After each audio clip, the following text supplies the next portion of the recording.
Doofenshmirtz Evil Incorporated. Jingle didn't make me cry. The jingle's actually mad fire, but like Doofenshmirtz backstory is sad as hell. The day of my actual. When they hit him with that, I figured the bitch. Yeah.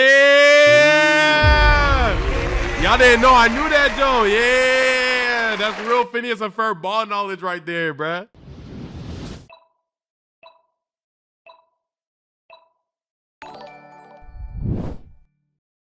One, the only, the homie, Derek FDB, saddest backstories ever. I'm not gonna lie, this is a very, very strong opening. I'm not gonna lie. Dr. Doofenshmirtz was by far one of the most misunderstood. Nah, I think everybody understood him. I just feel like nobody cared though. I'm not gonna lie. I think we understood him. I just feel like people ain't care, bro. I ain't gonna lie, bro. Sad backstories are sad, but they're also cool. Goofy, a sad what's backstory good, can turn boy? a pretty boring character into a beloved character within seconds. The For empathy sure, we Pete. feel for the character connects us to them. They don't necessarily have to be just like us or go through the same things we did. Right. Like, I know I didn't come from space and my clan definitely didn't get massacred, but Right. I'm still both of these people and these people. And these people. Today, ladies and gentlemen, I'll be going over some of the saddest backstories in history. Backstories so sad, they'll give you clinical depression. Like take for instance, now if you know Naruto, you know it has some sad backstories. Every Shit hurt my chest every time.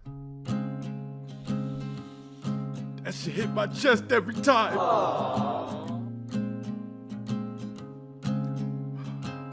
Real good pain right there, bro. Now if you know Naruto, you know it has some sad backstories. Every single one of these dudes went through something traumatic in their childhood. And that's no exaggeration. Naruto had a demon locked in him. Sasuke Right. lost his whole clan. I mean, shoot. I related to Naruto because I had a demon locked in me too.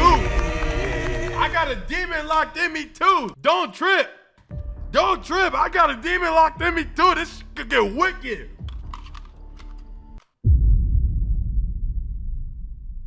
I'm sorry. The reaction just started. My fault. My fault. And Choji was fat. Everybody went through it. All these dudes got Marvin's Room and 17 on repeat. But amongst all these super sad Naruto backstories, the saddest one has to go to my boy Itachi. Now Kakashi's is pretty sad too, I can't lie. But I think Itachi's is a little sadder. Itachi was born in the middle of the Third Great Ninja War, which is like being born in World. Yeah, I'm not gonna lie. Having to kill your entire family, clan, and people you grew up with, along with your parents, your girl, and supposedly your brother at the time. I'm just gonna let you get that W. I think that's a pain that very rare people could even try to say they felt more. I'm not gonna lie. War II. He was a very gifted child. They say he had the reasoning of Like Avatar Aang had to wake up to that, and it's like, dang, I lost everybody. Itachi had to go do that. You feel what I'm saying? So I feel like that hurts more. Kage at the age What's of up, 7. Sight? And have y'all seen my boy cook an egg? And while one might see these talents as a blessing, they were also a curse. Because they eventually led to him joining a group called the Anbu at the very young age of 11. And if y'all ain't know, the people in the Anbu are no bueno. They pretty much did all the dirty and evil work for the Leaf Village. They're kind of like some organizations in real life. So being in a group like that at the age of 11 is insane. When I was 11, GTA 5 had just come out, and I was still too scared to go to the big hill place on the map by myself. Bro, what was I doing at 11?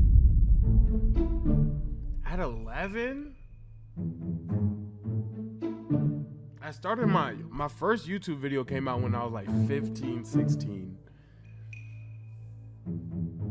At 11? Damn, I don't even know. I'm not gonna lie. That's crazy. There's no way I would have been able to hang. Imagine being in the real. freaking ninja CIA. And not only that, but bro became the captain of them at the age of 13. So you know he had to handle some way darker and way more messed up missions. And that leads us to the saddest part of Itachi's backstory, Like the a stop massacre motion. of his entire clan. And the worst part is it was all done by him. Well, some was done by Obito, but it was mainly him. And while this might look terrible on paper, because, you know, you can't exactly make a YouTube apology video for murking your entire clan, Itachi had motion. Y'all ain't seen that. He had 23.6 million subscribers just He now. practically had no choice. He was 13 at the time, and he hated war. So when this ugly, crusty, old piece of Shanzo gave Itachi an ultimatum, his hands were pretty much tied. He pretty much told him he could either murk his entire clan and save his brother while also preventing a war, or they'll do it themselves. And obviously, we know what he chose. And that's what makes this the saddest one in Naruto. He couldn't do nothing about it. He killed his mom, his dad, his girl, bro, his girl. And it's not like anybody knows how noble he is. At the end of the show, I'm pretty sure 99.9% of the cast, except maybe Neji, because, you know, thinks Itachi is a horrible person. And they're not completely wrong. He did torture Sasuke and murk innocent children, but it was to protect y'all sorry butts and y'all sorry ass future. It's just too sad, man. It's too sad. But this sad stuff is a common occurrence in anime. Like, take the GOAT of sad backstories, for example, Demon Slayer. This show is so good at giving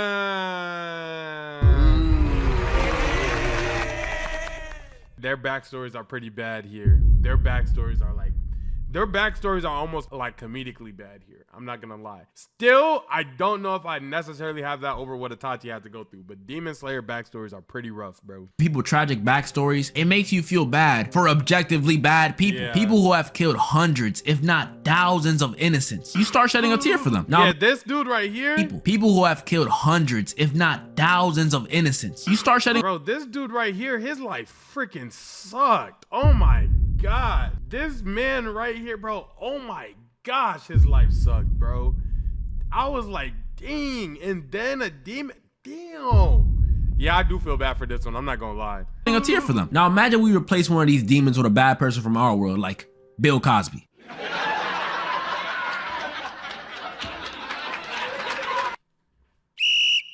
Flag on the play, bro. Don't make me laugh about that. See what I'm saying? That junk would not fly in the real world. Not a single tear will be shed. The show Little Bill could have been a 4-season explanation of how much Bill Cosby's life sucked. And still, I'm not crying. Only way I even consider even feeling a little bad for him is if he has a backstory like my boy.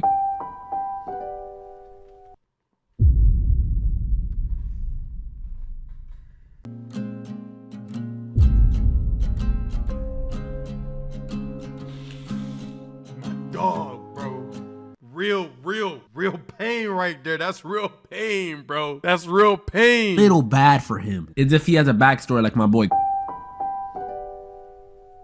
Now this old man, not only have I shed a tear for him, but he could commit almost any crime and I'm forgiving him. He could be stealing candy from a baby, leak GTA 6. He could rob me, I'm forgiving him. His backstory is just as sad. I am 1000% sure when the producers of this movie finished those first 12 minutes, they were like, yep, they're gonna need antidepressants after this one. So we open with this little kid in the theater. That's our boy Carl. And since he's still a kid, he still has all that passion, that dream big mentality we all had as kids. Now I'm just trying to make it through the day. And while some kids want to be astronauts, ninjas, y'all know, all that cool stuff, Carl, he wants to be an adventurer, a pilot. And one day while walking, he hears a voice coming from this abandoned house. And when he gets in there, he meets this girl named Ellie, who is probably the most passionate and energetic little girl in existence. Like, she's actually a little crackhead, but she loves adventuring, and that was enough for my boy. I'm about to shed a tear, chat. When I shed this tear, I want y'all to act like you don't see it, bro. All right, y'all just pay attention to what's being shown on the screen, bro. Don't even worry about what's going on over here, bro. Carl to fall in love. Carl eventually makes a promise to Ellie to travel to Paradise Falls with her, and this little promise was the start of their relationship. They get married, they buy a house, they fix the house, they go on picnic dates, they work with parrots. Parrots, ladies and gentlemen, parrots. Everything was going splendid. Eventually they want to have a baby, or 9 babies. That's cool too. But sadly, they end up losing the baby, or all 9 of them, I don't know. This scene is actually so sad. But Carl, being the W husband that he is, cheers Ellie up by reminding her of Paradise Falls and that promise they made as kids. And that one little reminder changed everything. They start grinding, stacking up that paper. Oh snap, a tire blew up. No biggie, we'll just get back on track. I don't feel bad. I don't feel bad. I don't feel bad. I mean, it's good. We just gotta adjust. We gotta...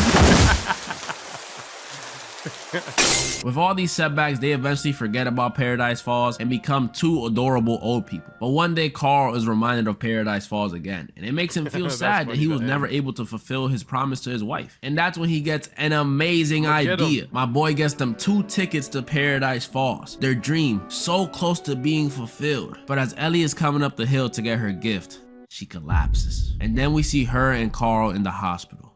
And then...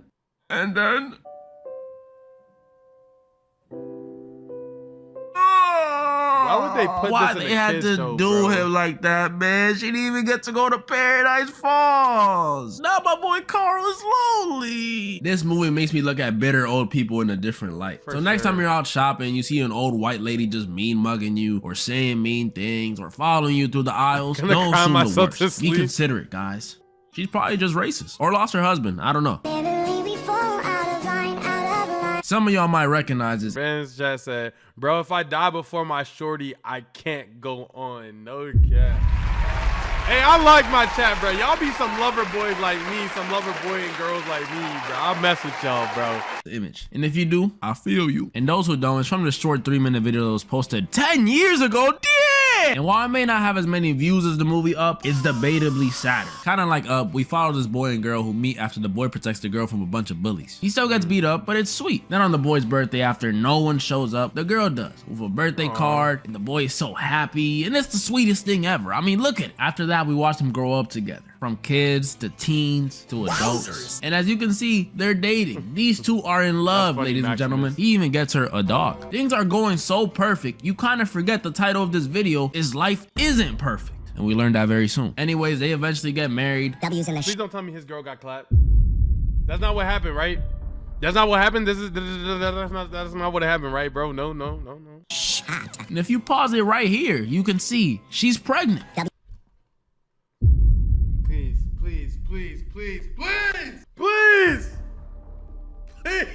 Please.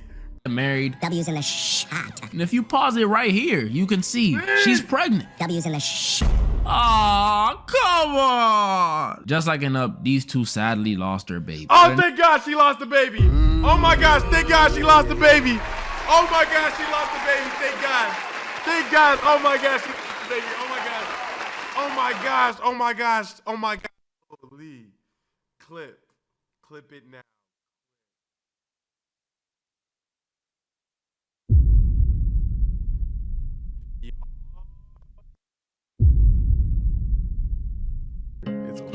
That's the end of my shit.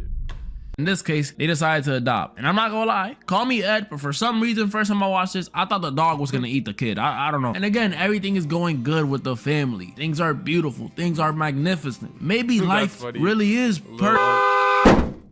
Oh, come on. They killed the dog, man. The dog. What the dog do? This is normally the point where I would start crying, but it gets worse. A few years go by. Tyler, my real life friend, said, we getting canceled today. I'm finna call and get my real opinions out there. Don't call my phone, Tyler.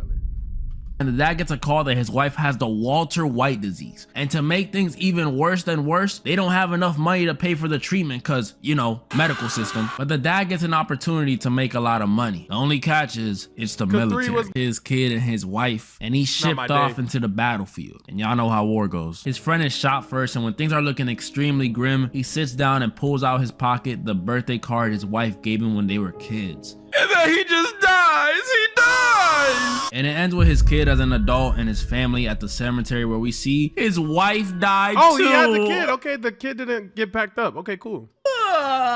This is easily one of the saddest videos on the internet. And it's crazy because it's so sad. I'm so sorry, It's still KK. not sadder than the last person I have on this list. It all began on the day of my actual birth. Doofenshmirtz Evil Incorporated. Jingle didn't make me cry. The jingle's actually mad fire, but like Doofenshmirtz backstory is sad as The hell. day of my actual. When they hit him with that, I figured the bitch. Yeah. Y'all didn't know I knew that, Joe. Yeah. That's real Phineas and Ferb ball knowledge right there, bruh. birth. Doofenshmirtz Evil Incorporated. When it comes to sad backstories, nobody has anything on this man. Not Itachi, not Carl, not Guts. This man has truly gone through it all. Doof was born in the very brown country of Drusselstein, Right. where both I'm not gonna lie, Drusselstein does in fact look like San Antonio. I can't like I'm not gonna lie, like hold on, bro. Drusselstein dead look like San Antonio. Don't show me Riverwalk, cause that's not San Antonio. Right? Yeah. San Antonio. Drusselstein, San Antonio. This is giving it more credit though. These trees are planted. I think these trees are actually AI generated, if I'm being 100% real with you. of Drusselstein, where both his parents failed to show up to his birth. I don't know. Don't ask me how. Doofenshmirtz didn't have the best childhood. On top of being constantly bullied, Doof was a very lonely kid. He had no one to look to. Only things he really looked forward to were his garlic ice cream and his giant pet cockroach. Even on his birthday, the day you're supposed to feel like the most special person in the world, he would have to throw himself a surprise birthday party. What's the surprise? That no one showed up again? And one might wonder, well, where are his parents? They surely should be around. Doof's parents freaking suck. They're actually terrible. Top 3 worst in cartoon history. And they take up 2 slots. But this isolation he experienced could have played a big part on why Doof was so smart. This kid was a genius, a Einstein. So when it was finally time to display that intelligence at the Drusselstein Science Fair, there was no way he could lose. I mean, look at his innators. Like, who is he gonna lose to? But losing the science fair was only a small L. Not only because he lost again next year with his bigger innator, but because what happened at the Gimbelstunt community pool was much worse. You see, jumping from the high dive in Gimbelstunt was an extremely big— How his knees fold like that? The community pool was much worse. You see, jumping from the high dive in Gimbelstunt— Oh, that's his feet. That's his feet. Was an extremely big deal for some reason. It was separated you from being a man and a schnitzel. So when Doof's dad told him it was his turn to do it, Doof was too scared. He couldn't jump. All those people looking at him, which really wasn't a lot of people. Not gonna lie, you're not allowed to look at me like this. Like, if I'm trying to get my son to do something and you do this, either A, disown my son, easier option, or B, you know what I'm saying, fight this man right here. Like 3, it terrified him, made him nervous. And from that point on, he was deemed a schnitzel. His parents were so— I didn't actually think he disowned him. Oh my God. That's sad. embarrassed, they wore bags over their heads anytime they were seen in public with him. And he wasn't even allowed to walk too close to them. This created an even bigger gap between Doof and his already negligent, dumb, stupid, retarded parents. So it was no surprise. When his dad got an award-winning dog, he named it Only Son. Around this time was also when Doof started doing gnome work for his family. He would stand out there for hours in the cold, in the snow, in the heat, not allowed to move, not allowed to eat. They had my man's out here like one of those dudes in Times Square. This was also around the time when his little brother was born. And while having siblings should be a ray of hope when you're an only child, especially in Doof's case because he was really lonely, it kind of made Doof's life worse. And not like how having a sibling normally does. I mean, like his parents borderline hated him after Roger was born. They would send him to school in dresses because they were expecting a girl. Didn't help that Roger was pretty much naturally good at the only thing his mom loved, kickball. At some point, they literally disowned Doof. And he had to live with ocelots, the cats from Minecraft. This is really messed up stuff. The only highlight in Doof's life at this point was Balloon, who was a balloon that Doof got at the carnival, and he painted a face on it. That sounds so sad. And while Balloon may have had no arms, no legs, the inability to speak, no personality, Doof loved him. That was his best friend. They were locked in. But alas, just like everything else in Doof's life, this happiness didn't last very long. On one fateful night, when he was doing his typical gnome duty, by the way, his family took him back in at this point, so no confusion, Balloony started getting blown away by the wind, and Doof couldn't move. He was on gnome duty. And just like that, Balloony was gone, never to be seen again. Sorry. It's just so sad. And that was only his childhood. In his teenage years, Doof still got bullied, went through breakups, had braces. But you can't go through breakups without actually getting to the shorty though. You gotta look at the cup as half full. To get to the breakup, he would have had to have been happy to at least get the girl. You get what I'm saying? He found himself some little cool little, you know what I'm saying? She said yes, and then they broke up. But like, you feel me? You got to be happy for what was sometimes. You can't be happy just for what is. You got to be happy for what was. Braces suck. I had them. And probably the worst of all in his teenage years, while he was doing the shadow puppetry show, which he was actually really good at, by the way, so good that he would get attention from girls in the crowd. He got his girl taken away by Huge Hands Hans, Let's not act like we don't understand why, real shit. Let's just keep it a whole band. Guy with bigger fingers than him. Are we serious? I am dead ass. Do y'all see what they're implying? Doof's life is just L after L after L. Kind of like my goat. I mean, even in adulthood, he was dating this girl at some point that left him for a whale.